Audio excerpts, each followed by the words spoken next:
going to read now is called Stacey Goes to the National Museum. Now this book is a little special because the author, Leanne Ong, and the illustrator, James Tan, are both Singaporean. And this book was published also in Singapore in 2014.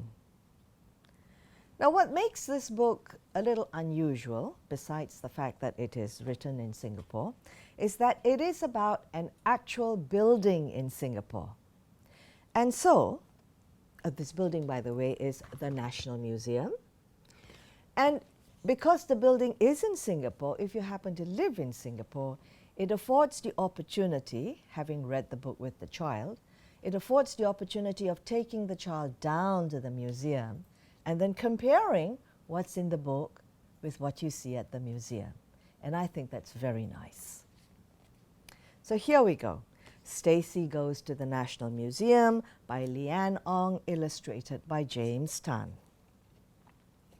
Stacey, that's Stacey right there in red, was off to the museum with her little brother. Now let's look at the museum building. The building is so different from the building in which you live. It's not very tall, and it has a round dome. Now the reason the building looks so different is because it was built more than 100 years ago. And it was built in a time when Singapore was not yet independent. It was built by the British.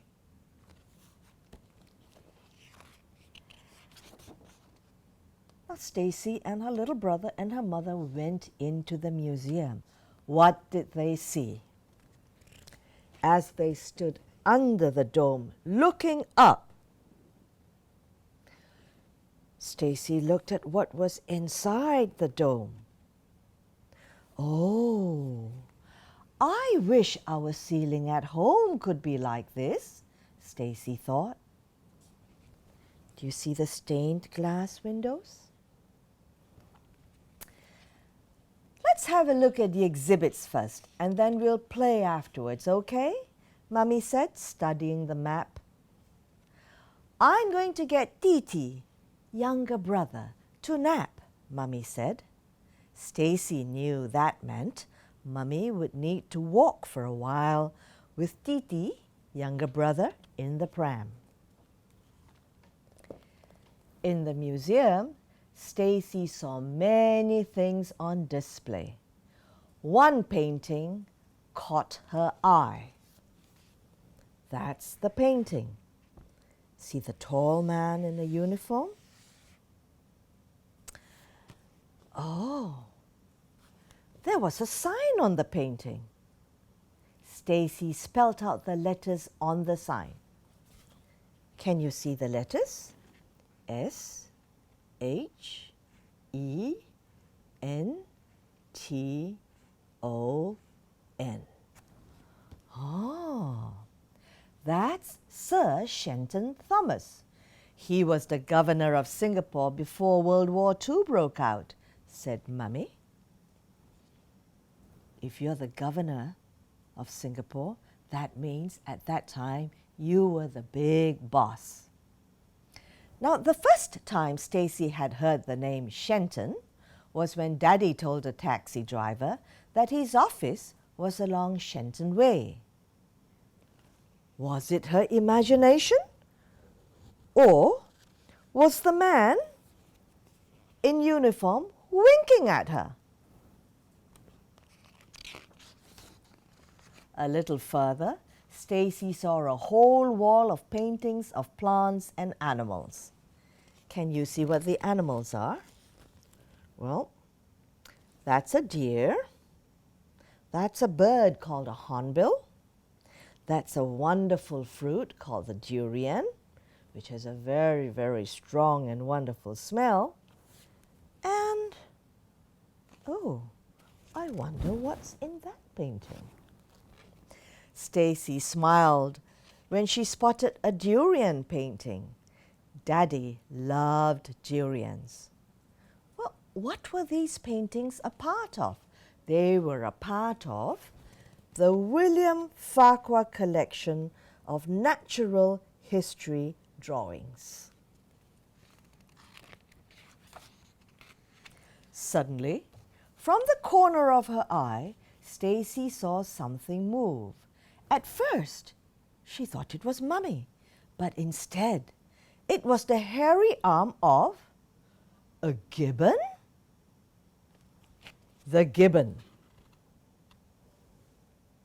Now you know what a gibbon is. It's a primate, a monkey, but without a tail. The gibbon went into the next gallery. He stopped for a moment, and then he looked back, as if to make sure that Stacey was following him. Then he ran ahead. Wait! Stacey ran to catch up with the gibbon. Where did he go? Stacey heard the sound of a metal chain clinking. The gibbon was perched high above some exhibits. Something on the gibbon flashed in the sunlight streaming through the windows. A necklace! Where did you get that? She asked the gibbon. That was what she had heard clinking.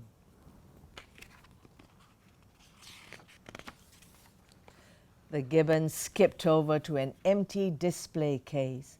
He took off the gold necklace and put it in the case.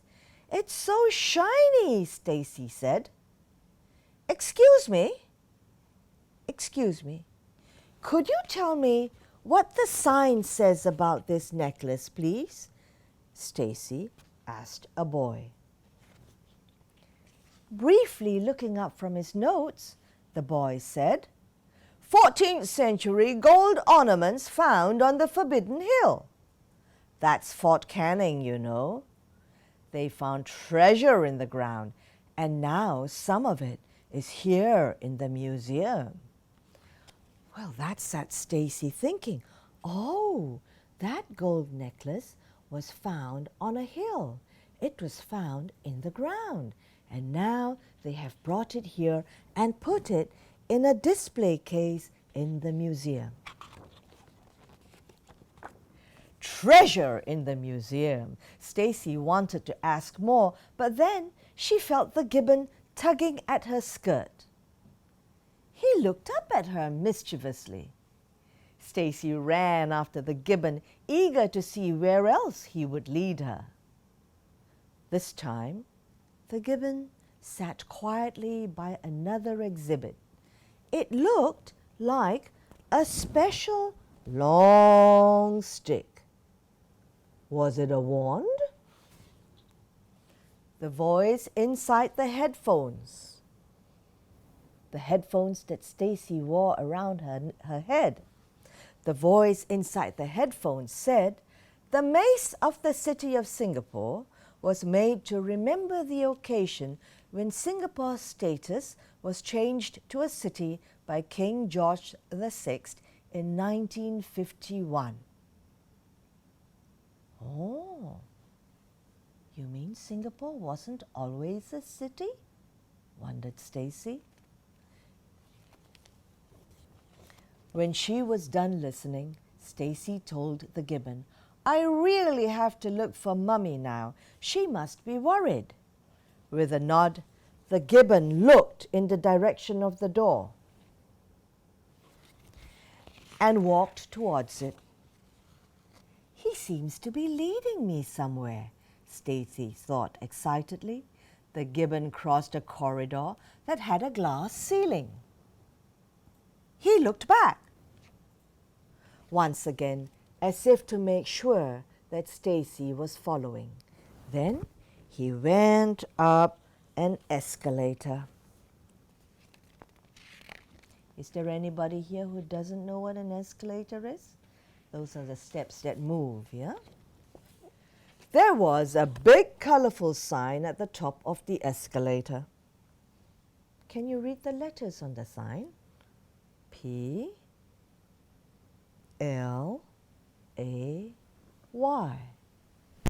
What's that word? Play. Stacey could hear the laughter of children. Where could the gibbon be leading her to now? Oh! Stacey gasped. It felt as if she had entered someone's house. Then she heard a familiar voice. It was Mummy. Stacey, there you are. I was so worried. Good thing you knew how to find the play area by yourself, Mummy said, looking relieved. I had an adventure, Mummy. A gibbon brought me around the museum. Stacey tried to explain, but Mummy was busy getting Titi, younger brother, out of the pram. Stacey looked around for the gibbon. Where was he? Suddenly, her eyes caught sight of a painting of a gibbon. Was it the same gibbon that had led her here?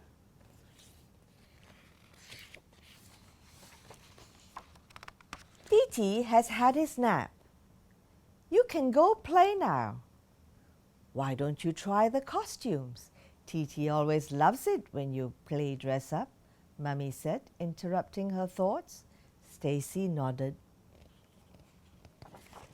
Goodbye, you cheeky fella, Stacey whispered with a smile and blew the painting a kiss. As she left to play, she gave the gibbon one last look. He seemed to be smiling at her. Now, at the back of this book, there is some more information about the National Museum of Singapore, just in case you get asked any questions. And there is, of course, a lot of information available on the internet. Stacey goes to the National Museum.